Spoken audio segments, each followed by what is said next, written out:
fiscal. Não abrir mão da responsabilidade fiscal. Que ele sempre fala, né?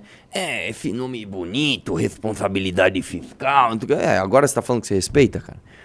Entre as muitas lições de vida que recebi da minha mãe, Dona Lindu, olha lá, ó, o cara já começa apelando à emoção, velho. Aprendi a não gastar mais do que ganho. Você tá de brincadeira, né, cara? O governo do PT, assim, só fez isso.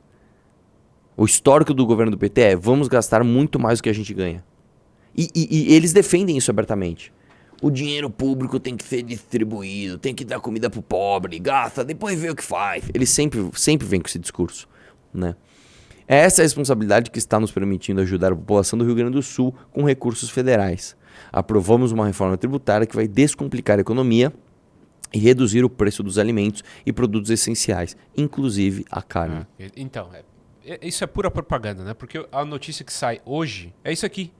Contas públicas têm déficit de 43 bilhões no primeiro semestre, dívida avança para 77,8% do PIB. É muito assim, é muita cara de pau. É muita cara de pau. Déficit do semestre mais que dobrou em relação ao mesmo período de 2023. Só em junho, o saldo foi negativo em 40 bilhões de reais. Cara, como é que pode, velho? É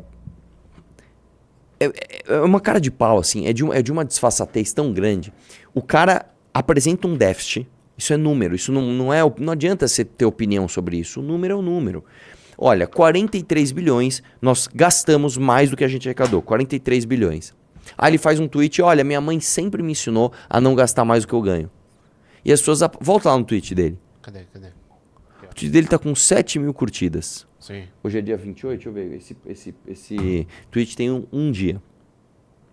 7 mil pessoas olharam para isso e falaram: porra, o Lula tá falando uma coisa bacana aí, ó.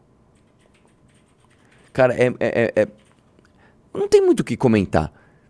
É aquela história, os caras chegam a um nível de mentira que eles basicamente falam assim: esse terno não é preto. Esse terno, ele é amarelo. E as pessoas, tá bom, ele tá falando que o terno é amarelo. Assim, não tem como ser mais primário do que isso? Assim, e isso não é nem aquela questão seguinte: eu sou honesto. Pô, pra você provar que uma pessoa não é honesta, cara, é difícil, tem que investigar, pegar prova, julgar, tal. Isso é objetivo. É um número, é uma conta que se mostra: olha, nós gastamos X e arrecadamos Y. A diferença dá que nós gastamos 43 bilhões de reais a mais do que a gente gastou, do que a gente arrecadou. Isso é número. Aí o cara vai lá e diz: eu aprendi a não gastar mais do que ganho. E as pessoas aplaudem. Então, cara, não dá... Assim, o nível cognitivo do brasileiro, ele é tão, mas tão prejudicado que a gente não consegue identificar qualquer coisa lógica por trás de uma emoção que a gente sente sobre uma figura pública. Então o que acontece é o seguinte: as pessoas gostam do Lula. Então olha pro Lula: eu amo Lula, Lula, eu te amo, você é maravilhoso, você cuida de mim e tal, eu amo o Lula. Por trás deste amor existe um dado. O dado é: esse cara está mentindo pra você. Ele falou que não gasta mais do que arrecada, só que tá um dado aqui dizendo. A pessoa não consegue chegar nisso. A pessoa para na primeira camada. Eu amo o Lula, logo eu amo ele. E acabou, velho. Entendeu? As pessoas não conseguem chegar na segunda camada de análise. Né? Nem é a segunda camada, é a primeira, é uma coisa básica. O cara tá te falando uma coisa que é mentira. E de novo, você não precisa ser economista, você não precisa entender de política. Basta você comparar duas coisas que estão estampadas na sua cara: um tweet do presidente e uma notícia de um grande jornal. A notícia é embasada, né? É simplesmente ver as contas públicas. Elas estão só estourando. Quem escreveu o discurso de Lula na TV tem memória seletiva grave. Lula criticou a destruição do país, que aconteceu logo após sua saída, mas quem assumiu logo após sua saída foi Dilma Rousseff, responsável pela maior crise da história do Brasil. Lula cita com todas as letras que quem destruiu o Brasil deixou uma inflação de 8,5%, a inflação de Dilma atingiu 10,6%, que é o que... Cara, assim, a inflação da Dilma atingiu 2 dígitos. Isso é uma coisa, assim, ela é uma coisa pornográfica, isso. Sabe, uma inflação de 10 dígitos, num país que, como eu falo, né, um FGTS te rende 3% ao ano, é um roubo. É basicamente: eu tô pegando 100 reais seu aqui, me dá 100 reais. Tá, daqui um ano eu vou te devolver 90. É isso. Aliás, né, 93. É isso. Se as pessoas não conseguem chegar na camada mais óbvia, que dirá nisso daí? Lembrar de uma coisa que aconteceu há 10 anos atrás. Ah, mas Dilma, cara, foi mais de 10 anos isso aí, meu. Você lembra? Ah, nem lembro mais. Ah, Dilma, porra. Que longe, né, cara? Pra quem a gente vai lembrar disso?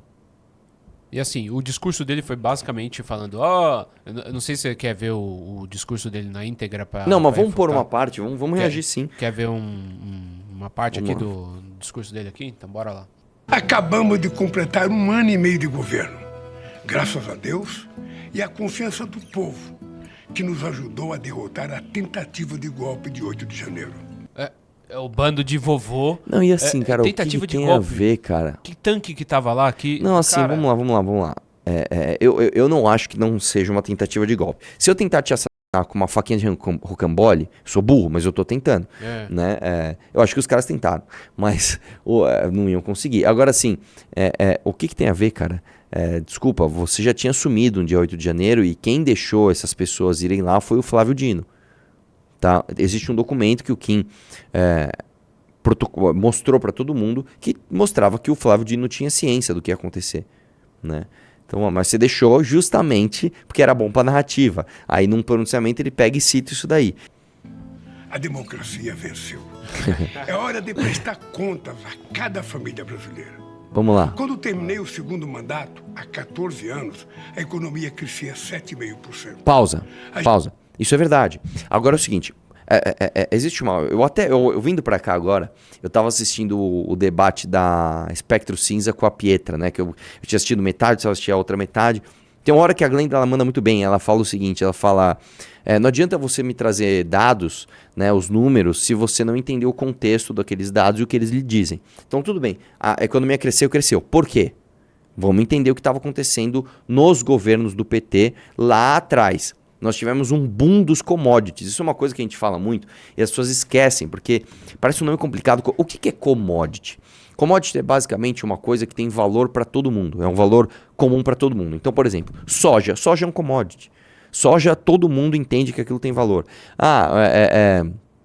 Petróleo. Petróleo é uma commodity. Né? Aço, tal. São commodities. Ou seja, o mundo inteiro entende que aquilo tem um valor universal.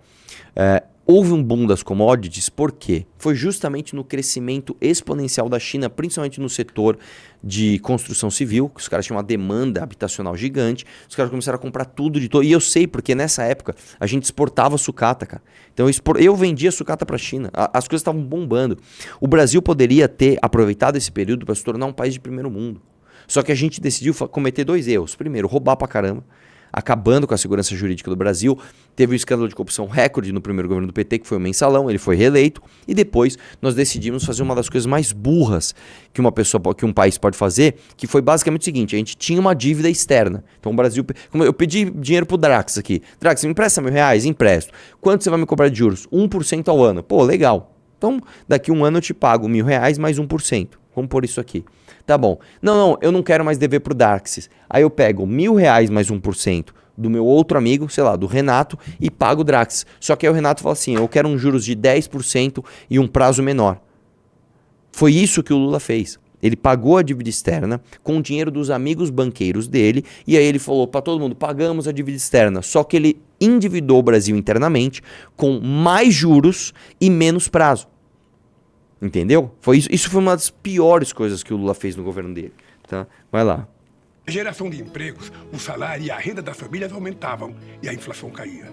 Tiramos o Brasil do mapa da fome. De lá para cá, assistimos a uma enorme destruição do nosso país. Programas importantes para o povo, como a farmácia popular e o Minha Casa Minha Vida, foram abandonados. Mentira, pausa, isso é outra mentira. O Minha Casa Minha Vida não foi abandonado. O Minha Casa Minha Vida, inclusive, continuou com o mesmo nome. O que aconteceu foi que, por exemplo, o Bolsa Família, eu não lembro agora, ele mudou de nome. Teve algum programa que mudou de nome, mas o programa continuou. Tá? Isso é mentira. Foram abandonados. Isso é mentira. Mentira. Inclusive, eu construí casa para vender por Minha Casa Minha Vida lá pelo ano de 2014, 2015. Então, não, cara, você só está mentindo. Vai lá. Cortar os recursos da educação, do SUS. Pausa, isso é mentira. Isso também é mentira. Isso é mentira, isso é objetivamente mentiroso, tá? Eu quero lembrar pra você que é constitucional, você não pode cortar repasse do SUS. O primeiro governo que fez isso na história do Brasil, depois, aliás, da redemocratização até agora, foi o governo Lula.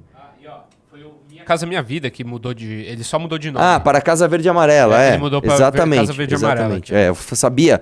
O Minha Casa Minha Vida continuou. Eu construí casa pro Minha Casa Minha Vida. Vai lá. Espalharam armas ao invés de empregos. Trouxeram Que mentira, cara.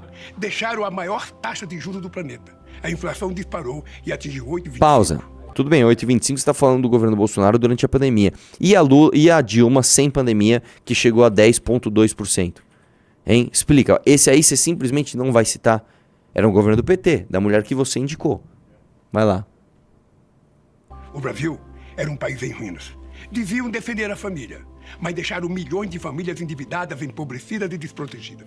Tá adiantado o Sobre vídeo, né? Porque ele tá falando rápido, e futuro velho. que eu quero falar. Tá. Antes mesmo de começarmos a governar, tivemos que buscar os recursos para cobrir o rombo bilionário deixado pelo governo anterior. Apostavam que o crescimento do PIB não passaria de 0,8%, mas crescemos quase 3% no ano Pausa. Isso é outra coisa que a gente tem que... Vamos lá. Gente, crescimento do PIB é uma coisa que ela é um dado relativo, ele não é um dado absoluto. Você não fala assim, crescemos, logo estamos bem. Isso não é verdade. Põe uma coisa na tua cabeça. Um país, a população de um país, ela tende sempre a aumentar, certo? Ou seja, se você não fizer nada, você tem que crescer um mínimo. Porque senão, se você não crescer, como é que você tem mais gente produzindo menos? Esse é o primeiro ponto. O PIB tem que crescer. Esse é o primeiro ponto. Segundo ponto, você acha que um crescimento de 2,9 é um baita crescimento? Se você falar de um país desenvolvido, beleza. Fala, meu, é um país que tá a plenos pulmões ali, o cara tá, nossa, produzindo pra caramba. O crescimento vai ser menor. Por quê? Porque ele já produz muito. Porque já é um país maravilhoso. Beleza. Um país emergente não pode crescer 2,9% ao ano. Um país emergente tem que crescer pelo menos o dobro. Um país emergente tem que correr atrás do prejuízo. Nós somos um dos países menos produtivos do mundo, você sabia disso? O Brasil é um dos países mais improdutivos do mundo. Por quê? Porque a gente tem muito feriado, que a gente tem muito direito trabalhista, que a gente tem muito problema com legislação engessada que não deixa a gente trabalhar da forma melhor. O Brasil é um dos países menos produtivos do mundo, tá? Carga tributária complexa, carga tributária pesada na cadeia de produção. Então isso é um absurdo, Vai lá. E vamos continuar crescendo. Pausa, outra coisa, esqueci de falar outra coisa. Existem outras nuances quando você vai citar um crescimento do PIB. Aí o certo é chamar um economista, mas vou dar um que é nefasto, né? Por exemplo, quando o dólar aumenta o valor, quando a moeda se desvaloriza, pode ser que você tenha um aumento do PIB porque você está exportando. Por exemplo, eu vou dar um exemplo. Você exporta soja. Sei lá, vamos supor aqui. Você está exportando, 100 toneladas de soja por semana. Estou dando um exemplo aqui. 100 toneladas de soja por semana. Você recebe em dólar. Vamos supor que recebe $1 por tonelada. Estou dando um exemplo só, tá? Então você está ganhando 100 toneladas, está ganhando $100. Peraí. 100 toneladas, você está ganhando $1 por tonelada, você está ganhando $100, né? É claro que é um absurdo, mas enfim. Beleza. Esse dólar em real, vamos supor que o dólar tivesse a R$3, você ganhou R$300. Ah, o dólar ficou mais caro, agora ele vale 5, estou dando exemplo. Então você está ganhando R$500. Teoricamente, você está ganhando mais dinheiro. A sua nota vai sair com um valor maior, você também vai pagar um pouquinho mais de imposto. Você tem que entender isso como uma coisa boa? Não!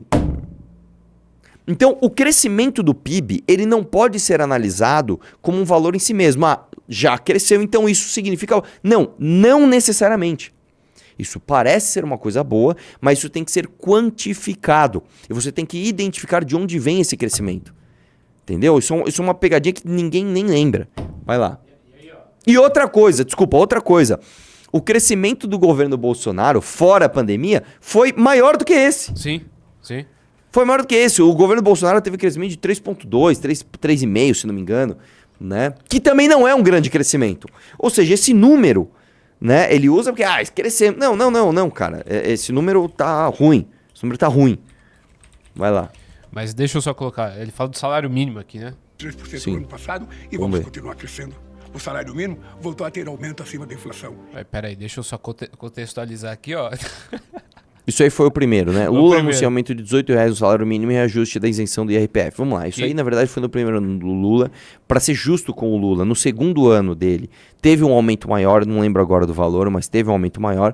Mas salário mínimo, cara, eu vou explicar para você.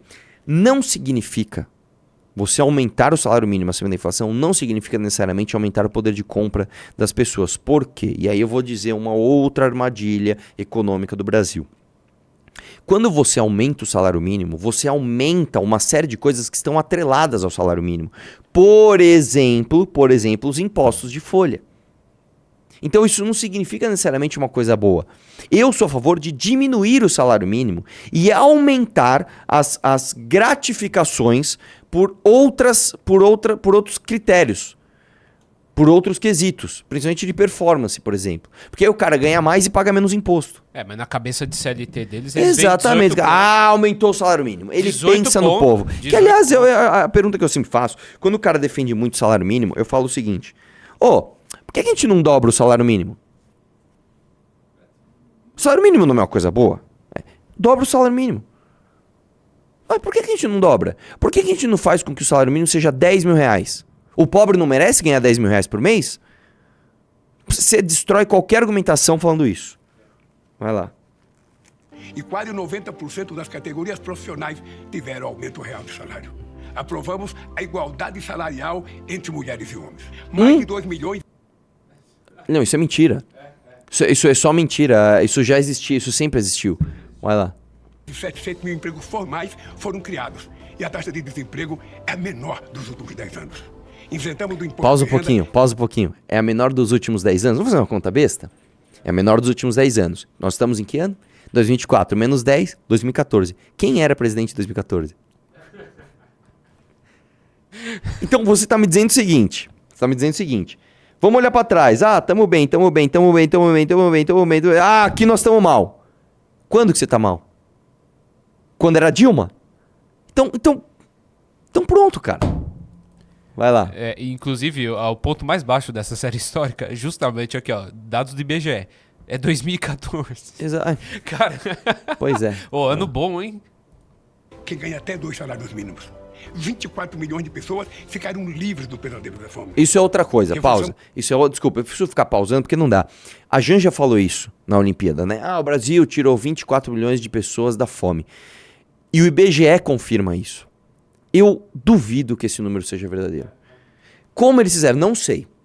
Eu não sei, cara, se eles esticaram o conceito de fome. Eu não sei como eles fizeram, cara. Se eles pesquisaram em lugares diferentes. Eu não sei como mas eu duvido que em 1 ano e meio de PT eles tiraram mais de 10% do país da fome. Desculpa, cara. Eu duvido muito disso. O que foi feito? Foi feito um puta programa novo. Foi feito um baita investimento. Não teve nada, cara. Então o que aconteceu? Eu não tô entendendo Eles isso não daí. pegam aquele negócio de conceito de fome é quem faz 3 refeições no dia? Não, é que tem fome e tem segurança alimentar, são coisas diferentes, né? A segurança alimentar é o seguinte, eu faço 3 refeições por dia e eu sei que amanhã eu vou continuar fazendo. É diferente do conceito de fome. O problema é que eu acho que tem alguma elasticidade aí para permitir a divulgação desse número, porque não é possível. Não é possível que o PT tirou 24 milhões de pessoas da fome. Não é possível, simplesmente não é possível. Cara, 24 milhões de pessoas são 2 cidades de São Paulo, velho. Eu não sei se vocês estão entendendo. É metade do estado de São Paulo. É mais da metade do estado de São Paulo, velho. Eu acho que eles estão inventando aqui, ó, porque o IBGE aqui, ó, ele fala que o país tinha 27,6% ou 21,6 milhões dos seus domicílios em situação de insegurança alimentar em 2023. Então pode ser que eles estejam... Não, e outra. Se eles estão falando de domicílios, eles podem estar falando o seguinte, ó. Aí em Pirapora do Bom Jesus, tem alguém que está passando insegurança alimentar? Tem. Então esse município conta como um município que está dentro do mapa da fome. Não, mas é uma pessoa. E aí talvez eles estejam falando, tiramos tal município, curou o José ali que estava na rua com fome. Tá, beleza, então põe que o número do município inteiro saiu. Pode ser isso. E de acordo... Eu duvido que tem 24 milhões de pessoas. Só um dado aqui, Arthur. De acordo com o IBGE, fome é quando há insegurança alimentar grave, ou seja... Não é só insegurança alimentar, é insegurança alimentar grave. E ele fala aqui, ó, que grave é só 4,1% da população, 3,2 milhões com insegurança alimentar grave. Então tem alguma coisa errada Tem nessa alguma coisa muito errada. Tem alguma coisa muito errada aí. Vamos lá. Do SUS. A farmácia popular está de volta e agora com novos remédios de graça. O Mais Médico praticamente dobrou com 20. Ampliamos os recursos para a universidade. Deixa. Pausa. Mentira. Isso é mentira. Isso é só mentira, cara. Ele cortou dinheiro da educação, bicho. Qual a base que ele tá falando que ele ampliou recurso pra universidade? Qual a base? Você tá pegando, sei lá, um período... Eu não tô entendendo, cara. Isso aí não tá certo. Olha aí, ó. Governo bloqueia 1,5 bilhão do orçamento de 2023. Saúde e educação são pastas mais atingidas. Vamos continuar. Recursos para as universidades. Pausa aqui. Como estamos de audiência e like? Ó, nós estamos com 3.200 e 2.600 Pessoal, likes. dá like aí, velho. Vocês estão gostando da gente refutar o Lula, cara? Pô, o cara fez um pronunciamento ontem, velho. A certeza de que seus filhos não serão obrigados a abandonar a escola para trabalhar. Já garantimos 1 milhão de novas vagas no ensino em tempo integral, para dar aos pais e às mães a tranquilidade de saberem que seus filhos passam o dia em segurança na escola. A proteção do meio ambiente voltou a ser prioridade. Isso só pode ser brincadeira, velho. Nós temos recorde de desmatamento da Amazônia. Isso só pode ser brincadeira. Os caras falam, mano, só falam um monte de coisa aí, velho. Não é possível, não é possível. Olha aqui, ó. Quando comparamos os biomas do país, os números também mostram um cenário de alta. Na Amazônia, por exemplo, com 9 mil focos. O primeiro quadrimestre de 2024 registrou a taxa mais alta de queimadas desde 2016. Cara, como é que pode? É muita mentira, velho. A queimada não tem nenhum problema. O desmatamento caiu. Mas tá tudo pegando fogo. Não é possível, não é possível. Não e outra coisa. Que dado você tá usando para desmatamento? Porque onde tem mais desmatamento? Não são em terras privadas, são em terras do governo, as terras sem titularidade. As terras privadas, elas mantêm ali o respeito ao Código Florestal, que é o mais completo do mundo aqui, inclusive no Brasil, né? Vamos lá. Reduzimos em 52% o desmatamento na Amazônia. Resgatamos as políticas de proteção dos direitos das pessoal mulheres, sorrindo, do povo negro, dos indígenas, das pessoas com deficiência e LGBTQI. Pausa aqui, me fala um direito que o negro ganhou nesse governo. Sério, me fala. O negro agora tem o direito de tal coisa que ele não tinha antes. Me fala um. Me fala um direito que os negros ganharam. E esses caras aqui, ó? Terra Yanomami tem 363 mortes registradas no primeiro ano de governo Lula e supera 2022. É isso aí. Esses Yanomamis são índio ou deixou de ser índio? Exatamente. Vai lá. Se reencontrou com a civilização. Minhas amigas e meus amigos, lançamos o maior plano safra da história para financiar a agricultura brasileira. O novo PAC está destinando grandes investimentos para a obra de infraestrutura, ferrovias, rodovias, energia, drenagem e prevenção de riscos, mais policlínicas, creches e escolas. A Petrobras está produzindo mais e importando menos. Combatemos o crime organizado com a apreensão recorde de armas, drogas, dinheiro e equipamento de garimpo ilegal. Minhas amigas e meus amigos, queremos um Brasil que cresça para todas as famílias brasileiras. Aí ele só vai ficar com mais musiquinha. Ladainha? Responsabilidade fiscal. Tem essa parte da responsabilidade fiscal. Todas as famílias brasileiras. Não abrirei mão da responsabilidade fiscal. Entre as muitas lições de vida que recebi de minha mãe, Dona Lindu, aprendi a não gastar mais do que ganho. É essa responsabilidade que está nos permitindo ajudar a população do Rio Grande do Sul. Com déficit recorde da história. Mais de 40 bilhões só nesse último que foi divulgado. Vai lá.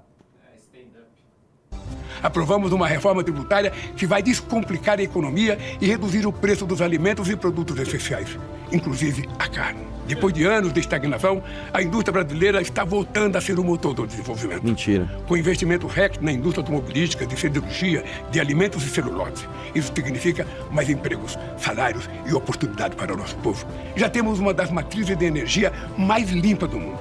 Demos início à transição energética, ampliando os investimentos em biocombustíveis. Vocês deram um início à transição energética taxando painéis solares, né? Participação da indústria no PIB cai para 10,8% em 2023. A indústria está crescendo, pode confiar. Pô.